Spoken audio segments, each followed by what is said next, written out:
Ops, kala nyo dalawa yung TV namin, no? Nagkakamali kayo, guys. So, eto nga, balak kasi namin bumili ng isang TV para sa kwarto namin. So, sakto nakita ko tong Aerox projector, guys. Napakaangas talaga niya. Ito, i-unbox natin para mapakita ko sa inyo. Tignan nyo naman, guys. Box pa lang, napaka-premium niya. Then, ito, pagka binuksan mo, guys, may kasama siyang manual. Ayan.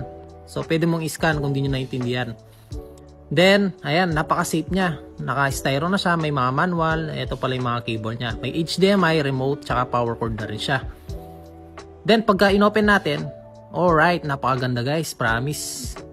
Ayan guys, may USB port na siya, HDMI port, tsaka aux port.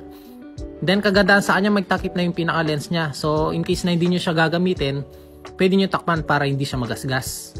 Then, ito yung pinaka-remote niya. So, kahit bata, masa-setup niya to. Napaka-basic lang yung setup. Ayan guys, sasaksak muna natin at matry. Then, pag nag-color blue yung switch niya, click nyo lang ng isang beses para mag-power on and mag-warm up na siya.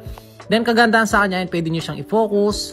Kung medyo nalalabuan ka, pwede mo siyang i-adjust. Dati kasi guys, sa pinagtatrabuhan ko, may mga binibenta kami projector worth 25k pataas. So, hindi siya ganun kaganda. And dito, napansin ko sa Aerox na to guys, napakaganda ng output, then napakaganda ng speaker niya. Hindi siya basag kahit i-max volume pa. Ito yung sample.